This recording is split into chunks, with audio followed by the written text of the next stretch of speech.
ನಮಸ್ಕಾರ ಸ್ನೇಹಿತರೆ, ಇಂದಿನ ವಿಡಿಯೋದಲ್ಲಿ ಅಂಗಾರಕ ಸಂಕಷ್ಟ ಚತುರ್ಥಿಯ ಬಗ್ಗೆ ತಿಳಿಯೋಣ. ಈ ವರ್ಷ 2026ರ ಜನವರಿ 6ರಂದು ಬಂದಿದೆ. ಮೊದಲ ಅಂಗಾರಕ ಸಂಕಷ್ಟಿಯು ಬಹಳ ಶ್ರೇಷ್ಠವೆನಿಸಿದೆ. ಅಂಗಾರಕ ಸಂಕಷ್ಟ ಚತುರ್ಥಿ ಎಂದರೆ ಕೃಷ್ಣ ಪಕ್ಷದ ಮಂಗಳವಾರದಂದು ಬರುವ ಸಂಕಷ್ಟ ಚತುರ್ಥಿ. ಇದು ಕಷ್ಟಗಳನ್ನು ನಿವಾರಿಸಿ ಸಂತೋಷ ಮತ್ತು ಸಮೃದ್ಧಿ ತರುತ್ತದೆ ಎಂದು ನಂಬಲಾಗಿದೆ. ಅಂಗಾರಕ ಸಂಕಷ್ಟಿಯು ವರ್ಷದ ಮೊದಲ ಮತ್ತು ಅತ್ಯಂತ ಶ್ರೇಷ್ಠವೆನಿಸಿದ ದಿನ. ಸಂಕಷ್ಟ ಚತುರ್ಥಿ ಇದನ್ನು ಸಂಕಟಹರ ಚತುರ್ಥಿ ಎಂದು ಕರೆಯುತ್ತಾರೆ. ಇದು ಹಿಂದೂ ಕ್ಯಾಲೆಂಡರ್ನ ಪ್ರತಿ ಚಂದ್ರ ತಿಂಗಳಿನಲ್ಲಿ ಗಣೇಶನಿಗೆ ಸಮರ್ಪಿತವಾದ ದಿನವಾಗಿದೆ. ಈ ದಿನವು ಕೃಷ್ಣ ಪಕ್ಷದ 4ನೆಯ ದಿನದಂದು ಬರುತ್ತದೆ. ಈ ಚತುರ್ಥಿ ಮಂಗಳವಾರದಂದು ಬಂದರೆ ಅದನ್ನು ಅಂಗಾರಕ ಸಂಕಷ್ಟ ಚತುರ್ಥಿ ಎಂದು ಕರೆಯುತ್ತಾರೆ. ಎಲ್ಲ ಸಂಕಷ್ಟ ಚತುರ್ಥಿ ದಿನಗಳಲ್ಲಿ ಅಂಗಾರಕ ಸಂಕಷ್ಟ ಚತುರ್ಥಿಯನ್ನು ಅತ್ಯಂತ ಪ್ರಮುಖವೆಂದು ಪರಿಗಣಿಸಲಾಗಿದೆ. ಇದು ಕ್ರಿಸ್ತಪೂರ್ವ 700ರ ಸುಮಾರಿಗೆ ಪ್ರಾರಂಭವಾಗಿತ್ತು ಎಂದು ಹೇಳಲಾಗುತ್ತದೆ. ಅಭಿಷೇಕ ಮಹರ್ಷಿಯು ತನ್ನ ಶಿಷ್ಯನಾದ ಐಶ್ವರ್ಯನನ್ನು ಬೋಧಿಸುವಾಗ ಧರ್ಮಗ್ರಂಥಗಳಿಂದ ಸರಿಯಾದ ಕಾರಣವನ್ನು ಪಡೆಯುವಾಗ ಹೇಳಿರುವಂತೆ ಆತ್ಮವಿಶ್ವಾಸದ ಸಂಘರ್ಷದ ದೃಷ್ಟಿಕೋನಗಳ ಬಗ್ಗೆ ಅಡಚಣೆಯನ್ನು ತೆಗೆದುಹಾಕುವ ಆಚರಣೆಯಾಗಿದೆ. ಈ ದಿನ ಭಕ್ತರು ಕಟ್ಟುನಿಟ್ಟಾದ ಉಪವಾಸವನ್ನು ಆಚರಿಸುತ್ತಾರೆ. ಅವರು ರಾತ್ರಿಯಲ್ಲಿ ಮೊದಲು ಚಂದ್ರನ ದರ್ಶನ ಮಾಡುವ ಮೂಲಕ ಮಂಗಳಕರ ದೃಷ್ಟಿಯ ನಂತರ ಉಪವಾಸವನ್ನು ಮುರಿಯುತ್ತಾರೆ. ಅಂಗಾರಕ ಚತುರ್ಥಿ ಸಂಸ್ಕೃತದಲ್ಲಿ ಅಂಗಾರಕ ಎಂದರೆ ಕಲ್ಲಿದ್ದಲಿನ ಹುರಿಗಳಂತೆ ಕೆಂಪು ಮತ್ತು ಇದು ಮಂಗಳ ಗ್ರಹವನ್ನು ಸೂಚಿಸುತ್ತದೆ. ಈ ದಿನದಂದು ಪ್ರಾರ್ಥಿಸಿದರೆ ತಮ್ಮ ಇಷ್ಟಾರ್ಥಗಳು ಈಡೇರುತ್ತವೆ ಎಂಬುದು ಭಕ್ತರ ನಂಬಿಕೆ. ಈ ಉಪವಾಸವನ್ನು ಆಚರಿಸುವುದು ಸಮಸ್ಯೆಗಳನ್ನು ಕಡಿಮೆ ಮಾಡುತ್ತದೆ ಎಂದು ನಂಬಲಾಗಿದೆ. ಏಕೆಂದರೆ ಗಣೇಶನು ಎಲ್ಲ ಅಡೆತಡೆಗಳನ್ನು ನಿವಾರಿಸುವವನು ಮತ್ತು ಬುದ್ಧಿವಂತಿಕೆಯ ಪರಮಪ್ರಭು. ಚಂದ್ರನ ಬೆಳಕಿನ ಮೊದಲು ಗಣಪತಿಯ ಆಶೀರ್ವಾದವನ್ನು ಕೋರಲು ಗಣಪತಿ ಅಥರ್ವ ಶೀರ್ಷನನ್ನು ಪಠಿಸಲಾಗುತ್ತದೆ. ಗಣೇಶ ದೇವರ ಮಾಘ ಮಾಸದ ಕೃಷ್ಣ ಪಕ್ಷ ಚತುರ್ಥಿಯನ್ನು ಸಂಕಟಹರ ಚೌತಿ ಎಂದು ಆಚರಿಸಲಾಗುತ್ತದೆ. ಪ್ರತಿ ತಿಂಗಳು ಗಣೇಶನನ್ನು ವಿಭಿನ್ನ ಹೆಸರು ಮತ್ತು ಪೀಠದಿಂದ ಪೂಜಿಸಲಾಗುತ್ತದೆ. ಪ್ರತಿ ತಿಂಗಳು ಸಂಕಷ್ಟ ಚತುರ್ಥಿಯ ದಿನದಂದು ಸಂಕಷ್ಟಹರ ಗಣಪತಿ ಪೂಜೆಯನ್ನ ಪ್ರಾರ್ಥನೆ ನಡೆಯುತ್ತದೆ. ಪ್ರತಿಯೊಂದು ವ್ರತಕ್ಕೂ ಕಟ್ಟುನಿಟ್ಟಾದ ಉಪವಾಸದ ಒಂದು ಉದ್ದೇಶವಿದೆ ಮತ್ತು ವ್ರತಕಥಾ ಎಂದು ಕರೆಯಲ್ಪಡುವ ಕಥೆಯಿಂದ ಅದನ್ನು ವಿವರಿಸಲಾಗುತ್ತದೆ. ಈ ಪ್ರಾರ್ಥನಾ ಅರ್ಪಣೆಯು 13 ವ್ರತಕಥಾಗಳನ್ನು ಹೊಂದಿದೆ. ಪ್ರತಿ ತಿಂಗಳಿಗೆ ಒಂದು ಮತ್ತು 13ನೇ ಕಥೆಯು ಅಧಿಕಕ್ಕೆ. ಈ ವ್ರತದ ವಿಶಿಷ್ಟತೆ ಏನೆಂದರೆ ಈ ಮಾಸಕ್ಕೆ ಸಂಬಂಧಿಸಿದ ಕಥೆಯನ್ನು ಮಾತ್ರ ಹೇಳಬೇಕು. ಈ ದಿನದಲ್ಲಿ ಗಣೇಶನು ತನ್ನ ಎಲ್ಲ ಭಕ್ತರಿಗೆ ಭೂಮಿಯ ಮೇಲೆ ತನ್ನ ಅಸ್ತಿತ್ವವನ್ನು ನೀಡುತ್ತಾನೆ ಎಂದು ನಂಬಲಾಗಿದೆ. ವಿಷ್ಣು, ಲಕ್ಷ್ಮಿ, ಶಿವ ಮತ್ತು ಪಾರ್ವತಿಯನ್ನು ಹೊರತುಪಡಿಸಿ ಎಲ್ಲ ದೇವರುಗಳಿಗಿಂತ ತನ್ನ ಮಗ ಗಣೇಶನನ್ನು ಶ್ರೇಷ್ಠ ಎಂದು ಶಿವ ಘೋಷಿಸಿದ ದಿನವಾಗಿದೆ. ಗಣೇಶನನ್ನು ಬುದ್ಧಿವಂತಿಕೆ, ಸಮೃದ್ಧಿ ಮತ್ತು ಅದೃಷ್ಟದ ದೇವರು ಎಂದು ವ್ಯಾಪಕವಾಗಿ ಪೂಜಿಸಲಾಗುತ್ತದೆ ಮತ್ತು ಸಾಂಪ್ರದಾಯಿಕವಾಗಿ ಹಿಂದೂಗಳು ಯಾವುದೇ ಹೊಸ ಉದ್ಯಮದ ಆರಂಭದಲ್ಲಿ ಅಥವಾ ಪ್ರವಾಸದ ಆರಂಭದಲ್ಲಿ ಆಹ್ವಾನಿಸುತ್ತಾರೆ. ಸಾಂಪ್ರದಾಯಿಕ ಕಥೆಗಳು ಗಣೇಶನನ್ನು ಶಿವನ ಪತ್ನಿ ಪಾರ್ವತಿ ದೇವಿಯು ಸೃಷ್ಟಿಸಿದಳು ಎಂದು ಹೇಳುತ್ತದೆ. ಪಾರ್ವತಿಯು ತನ್ನ ಸ್ನಾನಕ್ಕೆ ಬಳಸಿದ ಅರಿಶಿನದ ಲೇಪನದಿಂದ ಗಣೇಶನನ್ನು ಸೃಷ್ಟಿಸಿದಳು ಮತ್ತು ಆಕೃತಿಗೆ ಜೀವವನ್ನು ತುಂಬಿದಳು. ಅವಳು ಸ್ನಾನ ಮಾಡುವಾಗ ಅವನನ್ನು ತನ್ನ ಬಾಗಿಲಲ್ಲಿ ಕಾವಲು ಕಾಯುವಂತೆ ಮಾಡಿದಳು. ಶಿವನು ಹಿಂತಿರುಗಿದನು ಮತ್ತು ಅವನನ್ನು ತಿಳಿಯದ ಗಣೇಶ ಶಿವನ ಹಾದಿಗೆ ಅಡ್ಡಿಯಾದನು. ಶಿವನು ಕೋಪಗೊಂಡು ಹುಡುಗನ ತಲೆಯನ್ನು ಕತ್ತರಿಸುತ್ತಾನೆ. ಮಗ ಸತ್ತದ್ದನ್ನು ನೋಡಿದ ಪಾರ್ವತಿಯು ಬೇಸರಗೊಂಡಳು. ತನ್ನ ತಪ್ಪನ್ನು ಅರ್ಥ ಮಾಡಿಕೊಂಡ ಶಿವನು ತನ್ನ ಮಗನನ್ನು ಬದುಕಿಸುತ್ತೇನೆ ಎಂದು ಭರವಸೆಯನ್ನ ನೀಡುತ್ತಾನೆ. ಶಿವನು ಕಾಡಿನಲ್ಲಿ ನೋಡಿದ ಪ್ರಾಣಿಯ ತಲೆಯನ್ನು ಬಳಸಲು ಕೇಳಿದನು. ಗಣೇಶನನ್ನು ಮತ್ತೆ ಜೀವಂತಗೊಳಿಸಲು ಆನೆ ಮರಿಯ ತಲೆಯನ್ನು ಬಳಸಲಾಯಿತು. ಶಿವನು ಹುಡುಗನನ್ನು ಗಣೇಶ ಎಂದು ಘೋಷಿಸಿದನು. ಆದ್ದರಿಂದ ಗಣೇಶನನ್ನು ಆನೆಯ ತಲೆಯ ದೇವರೆಂದೇ ಚಿತ್ರಿಸಲಾಗಿದೆ.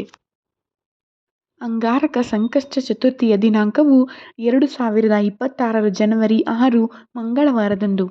ಚತುರ್ಥಿ ತಿಥಿ ಆರಂಭವಾಗುವುದು ಬೆಳಗ್ಗೆ 8:02ಕ್ಕೆ. ಗಣೇಶನ ಪೂಜೆಗೆ ಶುಭ ಸಮಯವು ಬೆಳಗ್ಗೆ 9:51ರಿಂದ ಮಧ್ಯಾಹ್ನ 1:45ರವರೆಗೆ. ಸಂಜೆ ಗೋಧೂಳಿ ಮುಹೂರ್ತವನ್ನು ಕೂಡ ಈ ದಿನದ ಪೂಜೆಗೆ ಅತ್ಯಂತ ಮಂಗಳಕರವೆಂದು ಪರಿಗಣಿಸಲಾಗುತ್ತದೆ.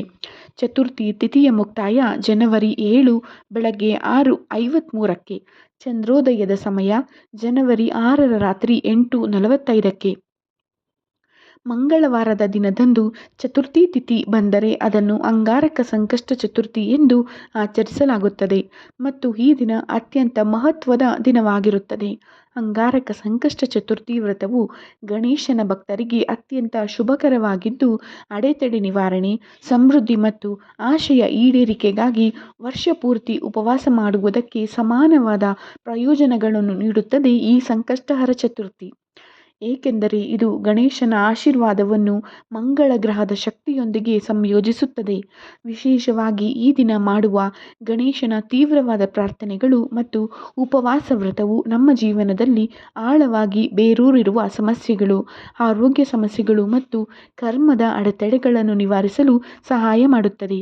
ಈ ವ್ರತವು ಉತ್ತಮ ದಾಂಪತ್ಯ ಜೀವನವನ್ನು ಆಶೀರ್ವದಿಸುವುದು, ಯೋಗ್ಯ ಸಂತಾನವನ್ನು ಪಡೆಯಲು ಸಹಾಯ ಮಾಡುವುದು, ಜೀವನದಲ್ಲಿ ಪ್ರಗತಿಯನ್ನು ಸಾಧಿಸಲು ಮತ್ತು ಉಜ್ವಲ ಭವಿಷ್ಯವನ್ನು ಹೊಂದಲು ಸಹಕಾರಿಯಾಗಿದೆ. ಅಂಗಾರಕ ಸಂಕಷ್ಟ ಚತುರ್ಥಿ ಉಪವಾಸದಂದು ಸೂರ್ಯೋದಯಕ್ಕೆ ಮೊದಲು ಎಚ್ಚರಗೊಂಡು ಸ್ನಾನ ಮಾಡಿ ನಂತರ ಶುದ್ಧ ಬಟ್ಟೆಗಳನ್ನು ಧರಿಸಿ. ಸಾಧ್ಯವಾದರೆ ಈ ದಿನ ಕೆಂಪು ಬಟ್ಟೆಗಳನ್ನು ಧರಿಸಿ ಸ್ನಾನದ ನಂತರ ನಿಮ್ಮ ಪೂಜೆಯನ್ನು ಪ್ರಾರಂಭಿಸಿ ಮತ್ತು ನಿಮ್ಮ ಕೈಯಲ್ಲಿ ಅಕ್ಕಿ ಕಾಳುಗಳು ಮತ್ತು ಹೂವುಗಳನ್ನು ಹಿಡಿದುಕೊಂಡು ಉಪವಾಸವನ್ನು ಆಚರಿಸುವ ಪ್ರತಿಜ್ಞೆ ಮಾಡಿ. ಇದರ ನಂತರ ಈ ಅಕ್ಕಿ ಕಾಳುಗಳು ಮತ್ತು ಹೂವುಗಳನ್ನು ಗಣೇಶನಿಗೆ ಅರ್ಪಿಸಿ. ಗಣೇಶನನ್ನು ಪೂಜಿಸುವ ಸ್ಥಳದಲ್ಲಿ ಬೆಲ್ಲ ಮತ್ತು ಎಳ್ಳು ಲಡ್ಡುಗಳನ್ನು, ಸಿಹಿ ಗೆಣಸು, ಧೂಪ, ಶ್ರೀಗಂಧ, ತಾಮ್ರದ ಪಾತ್ರೆಯಲ್ಲಿ ನೀರು ಮತ್ತು ಆಯಾ ಋತುಮಾನಕ್ಕೆ ದೊರೆಯುವ ಹಣ್ಣುಗಳನ್ನು ಇಡಲು ಮರೆಯದಿರಿ. ಪೂಜಾ ಸ್ಥಳದಲ್ಲಿ ದುರ್ಗಾದೇವಿಯ ವಿಗ್ರಹವನ್ನು ತಪ್ಪದೇ ಇಡಬೇಕು. ಸಂಕಷ್ಟ ಚತುರ್ಥಿಯ ಮುಖ್ಯ ಪೂಜೆಯನ್ನು ಮುಸ್ಸಂಜೆ ಸಮಯದಲ್ಲಿ ಮಾಡಲಾಗುತ್ತದೆ. ಹಾಗಾಗಿ ಈ ದಿನ ಸಂಜೆ ಮತ್ತೊಮ್ಮೆ ಸ್ನಾನ ಮಾಡಿ ಪೂಜೆಯನ್ನು ಪ್ರಾರಂಭಿಸಿ. ನಂತರ ದೇವರ ವಿಗ್ರಹದ ಮುಂದೆ ತುಪ್ಪದ ದೀಪವನ್ನು ಬೆಳಗಿಸಿ ಗಣೇಶನಿಗೆ ತಿಲಕ ಹಚ್ಚಿ ನೀರು ಅರ್ಪಿಸಿ. ಪೂಜೆಯ ಸಮಯದಲ್ಲಿ ಗಣಪತಿ ಮಂತ್ರಗಳನ್ನು ಪಠಿಸಿ ಮತ್ತು ಸಂಕಷ್ಟ ಚತುರ್ಥಿ ವ್ರತಕಥೆಯನ್ನು ಓದಿ ಅಥವಾ ಕೇಳಿ. ಇದಾದ ಬಳಿಕ ಗಣೇಶನಿಗೆ ಆರತಿಯನ್ನು ಮಾಡಿ ನೈವೇದ್ಯವನ್ನು ಅರ್ಪಿಸಿ. ರಾತ್ರಿ ಚಂದ್ರನಿಗೆ ಅರ್ಘ್ಯವನ್ನು ಅರ್ಪಿಸಿ ಚಂದ್ರನನ್ನು ಆರಾಧಿಸಿದ ನಂತರ ನಿಮ್ಮ ಉಪವಾಸವನ್ನು ತ್ಯಜಿಸಬಹುದು. ಅಂಗಾರಕ ಸಂಕಷ್ಟ ಚತುರ್ಥಿಯ ಮಂತ್ರಗಳಿವು ಸ್ನೇಹಿತರೆ. ಓಂ ಗಂ ಗಣಪತಯೇ ನಮಃ. ವಕ್ರತುಂಡ ಮಹಾಕಾಯ ಸೂರ್ಯಕೋಟಿ ಸಮಪ್ರಭಾ ನಿರ್ವಿಘ್ನಂ ಕುರು ಮೇ ದೇವ ಸರ್ವಕಾರ್ಯೇಷು ಸರ್ವದಾ. ಓಂ ಏಕದಂತಾಯ ವಿದ್ಮಹೇ ವಕ್ರತುಂಡಾಯ ಧೀಮಹಿ ತನ್ನೋ ದಂತಿ ಪ್ರಚೋದಯಾತ್. ಓಂ ನಮೋ ಭಗವತೆ ಗಜಾನನಾಯ. ಓಂ ಶ್ರೀಂ ಗಂ ಸೌಭ್ಯಾಯ ಗಣಪತಯೇ ವರವರದ ಸರ್ವಜನಂ ಮೇಂ ವಶಮಾನಾಯ ಸ್ವಾಹ. ಓಂ ಗಂ ಗಣಪತಯೇ ಸರ್ವಕಾರ್ಯಸಿದ್ಧಿ ಕುರು ಕುರು ಸ್ವಾಹ. ಅಂಗಾರಕ ಸಂಕಷ್ಟ ಚತುರ್ಥಿ ವ್ರತವನ್ನು ಆಚರಿಸಲು ಈ ದಿನ ಬೆಳಗ್ಗೆ ಬೇಗನೆ ಎದ್ದು ಸ್ನಾನ ಮಾಡಿದ ನಂತರ ಸ್ವಚ್ಛವಾದ ಕೆಂಪು ಬಟ್ಟೆಗಳನ್ನು ಧರಿಸಿ ಪೂಜಾ ಪ್ರದೇಶವನ್ನು ಸ್ವಚ್ಛಗೊಳಿಸಿ ಮತ್ತು ಗಣೇಶನ ವಿಗ್ರಹವನ್ನು ಸ್ಥಾಪಿಸಿ. ಗಣೇಶನ ವಿಗ್ರಹದ ಮೇಲೆ ಸಿಂಧೂರ ತಿಲಕವನ್ನು ಹಚ್ಚಿ ಮತ್ತು ಅವನ ನೆಚ್ಚಿನ ದೂರ್ವಾ ಹುಲ್ಲು, ಕೆಂಪು ಹೂವುಗಳು, ಧೂಪ ದ್ರವ್ಯ ಮತ್ತು ದೀಪವನ್ನು ಅರ್ಪಿಸಿ. ಹೆಚ್ಚುವರಿಯಾಗಿ ಗಣಪತಿ ಬಪ್ಪನಿಗೆ ಮೋದಕ ಅಥವಾ ಲಡ್ಡುಗಳನ್ನು ಅರ್ಪಿಸಿ. ದಿನವಿಡೀ ಓಂ ಗಣಪತಯೇ ನಮಃ ಎಂದು ಪಠಿಸಿ ಮತ್ತು ಅಂಗಾರಕ ಸಂಕಷ್ಟ ಚತುರ್ಥಿ ವ್ರತದ ವ್ರತಕಥೆಯನ್ನು ಓದಿ ದಿನವಿಡೀ ಉಪವಾಸ ಮಾಡಿ ಮತ್ತು ಸಂಜೆ ಚಂದ್ರನಿಗೆ ಅರ್ಘ್ಯ ಅರ್ಪಿಸುವ ಮೂಲಕ ನಿಮ್ಮ ವ್ರತವನ್ನು ಮುಕ್ತಾಯಗೊಳಿಸಬೇಕು.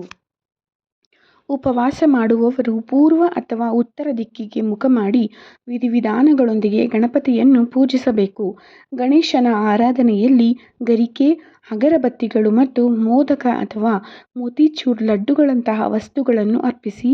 ಇದರ ನಂತರ ನೀವು ಗಣೇಶ ಚಾಲೀಸ, ಗಣೇಶ ಸ್ತೋತ್ರ ಅಥವಾ ಗಣೇಶ ಅಥರ್ವ ಶೀರ್ಷವನ್ನು ಪಠಿಸಬಹುದು. ಒಟ್ಟಾರೆಯಾಗಿ ಈ ದಿನ ನೀವು ಮಾಡುವ ಉಪವಾಸ ಹಾಗೂ ಪೂಜೆಗಳು ಅನೇಕ ರೀತಿಯಾಗಿ ಲಾಭವನ್ನು ನೀಡುತ್ತದೆ. ಮುಖ್ಯವಾಗಿ ಮಂಗಳ ದೋಷದಿಂದ ಪರಿಹಾರ ಸಿಗುತ್ತದೆ ಹಾಗೂ ಮದುವೆಯ ಸಮಸ್ಯೆಗೂ ಸಹ ಮುಕ್ತಿ ಸಿಗುತ್ತದೆ ಎನ್ನಲಾಗುತ್ತದೆ. ಸ್ನೇಹಿತರೆ, ಈ ವಿಡಿಯೋ ನಿಮಗೆ ಇಷ್ಟವಾಗಿದ್ದಲ್ಲಿ ಲೈಕ್ ಮಾಡಿ, ಕಮೆಂಟ್ ಮಾಡಿ, ಶೇರ್ ಮಾಡೋದನ್ನು ಮರೆಯಬೇಡಿ. ಓಂ ಶ್ರೀ ಗಂ ಗಣಪತಯೇ ನಮಃ. ಧನ್ಯವಾದಗಳು.